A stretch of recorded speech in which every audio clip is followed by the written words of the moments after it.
Assalamualaikum warahmatullahi wabarakatuh. Alhamdulillahirabbil alamin. Huwallazi khalaqal insan 'allamal insana ma lam ya'lam. Asyhadu an la ilaha illallah wa asyhadu anna Muhammadar Rasulullah. Allahumma shalli wa sallim ala nabiyyina wa maulana Muhammadin wa ala alihi wa ashabihi ajmain, amma ba'd. Para pemirsa Sumayah Channel yang saya muliakan, alhamdulillah dengan izin Allah Subhanahu wa taala kita masih bisa berjumpa kembali, dan mudah-mudahan pertemuan kita di kesempatan ini diberkahi dan diridhoi oleh Allah Subhanahu wa taala. Demikian juga apa yang kami sampaikan di kesempatan tausiah kali ini juga diberkahi dan diridhoi oleh Allah, sehingga menjadi amal soleh bagi saya yang menyampaikan dan bagi Bapak Ibu dan saudara-saudara sekalian yang mengamalkannya. Pemirsa yang saya muliakan, judul daripada tausiah saya pada kesempatan kali ini adalah hukum perkawinan beda agama. Judul ini saya pilih sebagai tanggapan atas beredarnya sebuah video mengenai pemberkatan perkawinan antara seorang wanita muslimah yang berhijab dengan seorang pria yang beragama Katolik yang diselenggarakan di sebuah gereja Katolik. Mari kita saksikan dulu cuplikan videonya.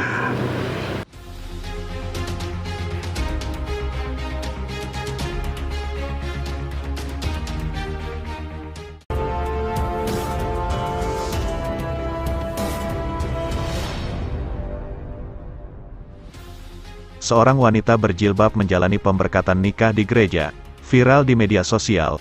Kisah pernikahan beda agama itu diunggah oleh akun TikTok @sacha_alia. Dalam unggahan video itu memperlihatkan 4 buah foto pengantin di dalam gereja. Tampak wanita berjilbab berbusana pengantin warna putih itu foto berdua dengan suaminya memakai jas hitam. Foto kedua pasangan pengantin bersama dengan pendeta. Lalu foto ketiga bersama seorang pria yang belakangan diketahui bernama Ahmad Nurholis sebagai fasilitator pernikahan beda agama. Dan terakhir foto bersama dengan kedua orang tua pengantin pria dan wanita. Kejadian di Semarang, tulis narasi dalam video tersebut. Dalam unggahan lainnya diketahui bahwa pernikahan beda agama itu difasilitasi oleh Ahmad Nurholis sebagaimana dimuat di akun Facebooknya. Tadi pagi saya dampingi mereka untuk pemberkatan nikah di gereja. Setelah itu, jelang siang dilanjutkan dengan akad nikah, tulis Ahmad Nurholis. Menurut Nurholis, pernikahan beda agama di Semarang, Jawa Tengah, itu adalah yang ke-1424. Hingga kini dalam unggahan video tersebut belum diketahui sosok pengantin ini siapa dan dari mana. Demikian pemirsa, video viral yang kami hadirkan. Pemirsa yang budiman, perkawinan beda agama seperti di video ini telah banyak terjadi. Namun baru kali ini diviralkan di media sosial sehingga menimbulkan polemik. Ada yang pro dan tidak sedikit yang kontra. Baik Bapak Ibu dan saudara-saudariku, sebelum saya menyampaikan pendapat saya tentang hukum daripada pernikahan seperti yang telah kita saksikan tadi, marilah kita simak dulu penjelasan dari seorang pastor yang bernama Pastor Budianto SCC di videonya berikut ini.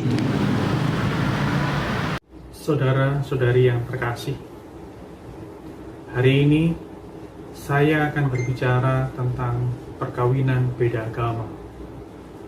Secara khusus, perkawinan antara orang Katolik dengan orang Muslim. Kita mungkin pernah mendengar aneka macam pertanyaan, atau mungkin kita pernah ditanya dengan beberapa pertanyaan oleh saudara-saudari yang berbeda agama dengan kita. Apakah boleh orang Katolik menikah dengan orang Muslim. Apakah sah perkawinan orang Katolik dengan orang Muslim? Apakah orang Muslim harus menjadi Katolik terlebih dahulu agar dapat menikah secara sah?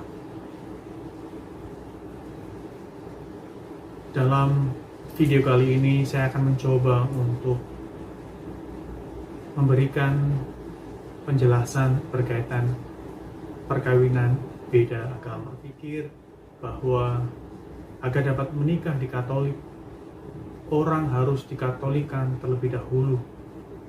Atau dengan kata lain, orang harus menjadi Katolik terlebih dahulu agar bisa menikah secara sah.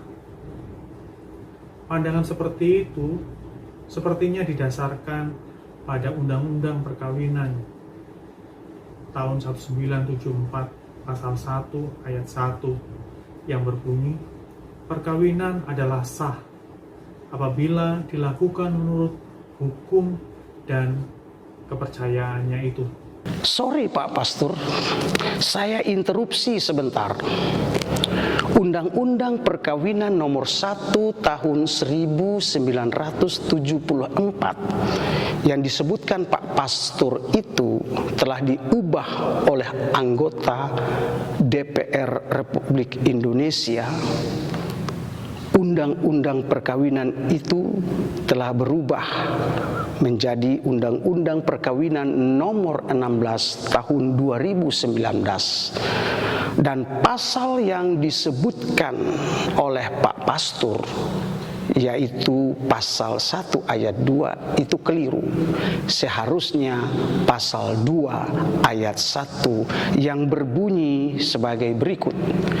Perkawinan adalah sah apabila dilakukan menurut hukum masing-masing agama dan kepercayaannya. Ingat, menurut hukum masing-masing agama dan kepercayaannya, bukan menurut hukum agama dan kepercayaan masing-masing. Silahkan lanjutkan Pak Pastor. Misalnya orang Katolik menikah dengan orang Katolik di gereja Katolik, maka perkawinannya sah. Atau orang Muslim menikah dengan orang Muslim di agama Islam, maka perkawinan itu sah secara hukum negara. Lantas bagaimana kalau orang Katolik menikah dengan orang Muslim di agama Islam atau di KUA, kantor urusan beragama? Apakah perkawinan itu sah? Dalam kacamata Muslim, perkawinan mereka sah karena orang Katolik akan mengucapkan syahadat atau Al-Fatihah, sehingga ia akan menjadi Muslim. Benar sekali apa yang dikatakan Pak Pastor. Bagi kami orang Islam, ada larangan untuk menikah dengan wanita atau pria yang beda agama atau non-muslim, kecuali kalau pria atau wanita non-muslim itu diislamkan dulu dengan cara mengucapkan 2 kalimat syahadat, bukan membaca Al-Fatihah seperti yang dikemukakan oleh Pak Pastor tadi. Hal ini sesuai dengan kitab suci kami Al-Quranul Karim dalam surat Al-Baqarah ayat 221, di mana Allah Subhanahu wa taala Tuhan kami berfirman, "Wala tankihul musyrikati hatta yu'minna." Dan janganlah kalian nikahi wanita-wanita musyrik sebelum mereka beriman. Dengan kata lain, janganlah kamu nikahi wanita-wanita musyrik sebelum mereka masuk Islam atau diislamkan. Wala amatun mu'minatun khairum min musyrikatin. Sungguh hamba sahaya perempuan yang beriman lebih baik dalam pandangan Allah daripada perempuan musyrik. walau a'jabatskum, meskipun barangkali wanita musyrik itu menarik hatimu. Boleh jadi menarik hati itu karena dia cantik, dia kaya, dia punya status sosial, misalnya sarjana atau dokter dan lain-lain sebagainya. Wala tunkihul musyrikina hatta yu'minu. Dan janganlah kalian menikahkan seorang laki-laki musyrik dengan perempuan yang beriman sebelum mereka beriman, sebelum laki-laki musyrik itu masuk Islam atau diislamkan. Wala abdun mu'minun khairum min musyrikin. Sungguh hamba sahaya laki-laki yang beriman lebih baik daripada laki-laki musyrik.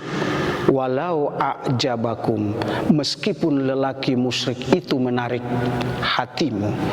Meskipun laki-laki itu ganteng, laki-laki itu kaya, laki-laki itu punya predikat atau status sosial yang tinggi, jadi sarjana hukum atau sederet gelar yang tersanding di namanya, tetapi kalau tidak seagama tidak akan diridhoi oleh Allah Subhanahu wa ta'ala.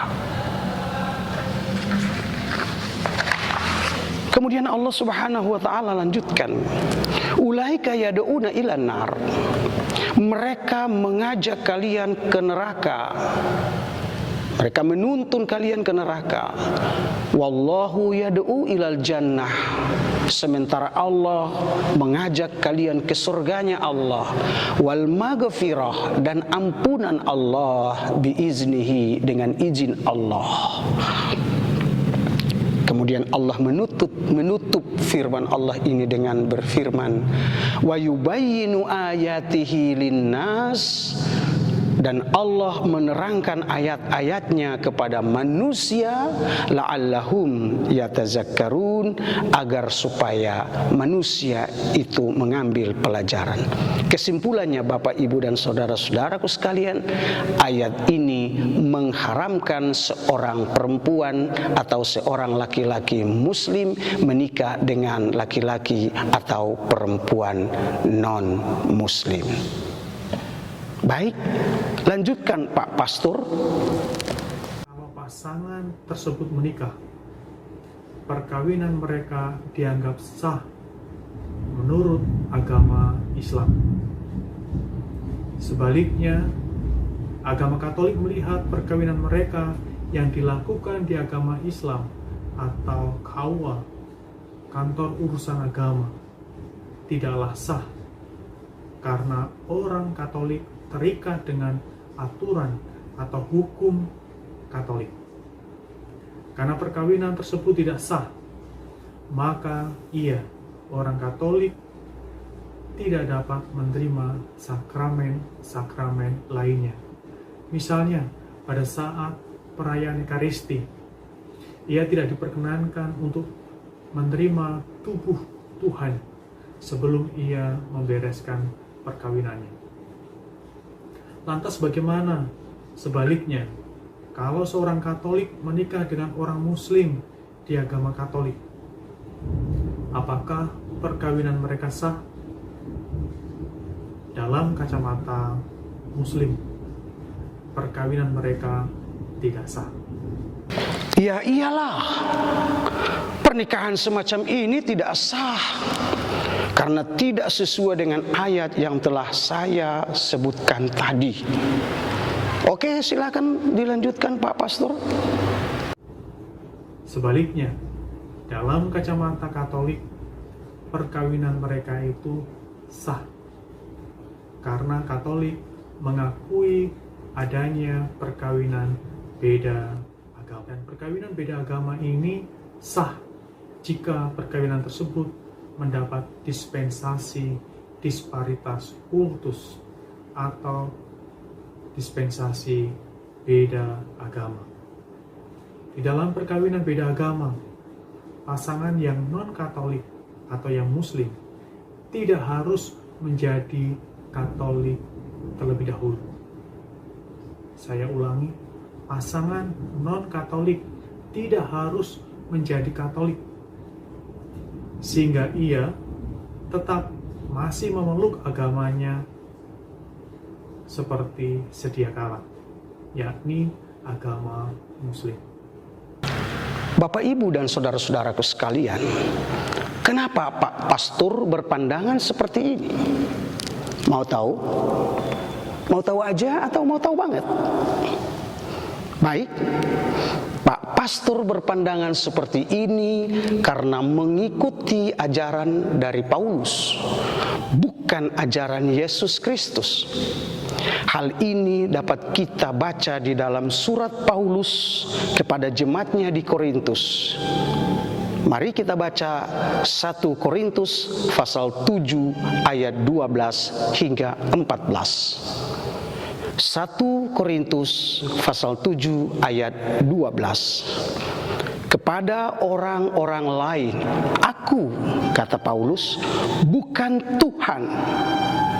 Katakan, kalau ada seorang saudara beristrikan seorang yang tidak beriman, dan perempuan itu mau hidup bersama-sama dengan dia, janganlah saudara itu menceraikan dia. Di ayat yang ke-13, dan kalau ada seorang istri bersuamikan seorang yang tidak beriman, dan laki-laki itu mau hidup bersama-sama dengan dia, janganlah dia menceraikan laki-laki itu. Nah, kata kuncinya pada ayat yang ke-14. Kenapa sehingga Allah mengharamkan menikah dengan laki atau wanita non-muslim? Karena suami yang tidak beriman itu dikuduskan oleh istrinya, dan istri yang tidak beriman itu dikuduskan oleh suaminya. Bapak, Ibu, dan saudara-saudaraku sekalian, di video itu disebutkan juga bahwa saksi perkawinan yang bernama Ahmad Nurholis, dia menjelaskan bahwa prosesi perkawinan dilaksanakan 2 kali. Pertama, pemberkatan di gereja oleh pastor, dan siangnya diadakan akad nikah di sebuah hotel. Bagaimana pendapat Anda tentang proses pernikahan seperti ini? Berikan pendapat Anda di kolom komentar. Bagi saya,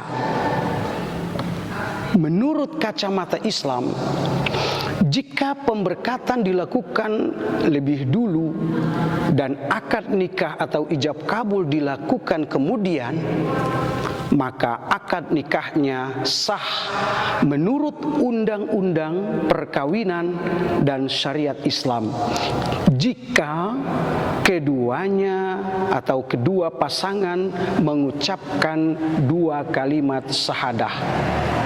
Namun Bapak, Ibu, dan saudara-saudaraku sekalian, perkawinan seperti ini atau pernikahan seperti ini sewaktu-waktu bisa batal, rusak, atau fasah apabila di kemudian hari salah satu dari keduanya murtad, baik istri ataupun suami ataupun kedua-duanya. Lalu bagaimana kalau akan nikah duluan baru dilanjutkan dengan pemberkatan?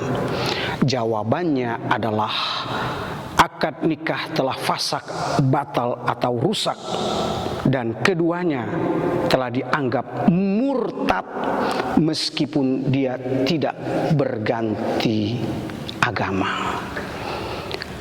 Karena itu Bapak, Ibu, dan saudara-saudaraku sekalian, sebagai seorang muslim atau muslimah yang baik, kita harus menempatkan rasa cinta kita yang bergelora di dada dalam bingkai dan koridor yang ditetapkan oleh Allah Subhanahu wa Ta'ala. Sedalam apapun rasa cinta kita kepada seseorang, seharusnya tidak dapat mengalahkan kepatuhan dan ketaatan kita kepada Allah Subhanahu wa taala dan Rasulullah sallallahu alaihi wasallam. Karena hendaknya kita sadar bahwa sekuat apapun dan sedekat apapun ikatan cinta kita kepada seseorang, pada saatnya kita akan berpisah dengan orang-orang yang kita cintai atau mereka akan berpisah dengan kita. Maka berbahagialah orang-orang yang kesetiaan cintanya kepada Allah dan Rasulullah sallallahu alaihi wasallam mengalahkan rasa cintanya kepada apapun dan siapapun. Allah Subhanahu wa taala berfirman di dalam Al-Qur'anul Karim, surat yang ke-33, surat Al-Ahzab di ayat yang ke-36.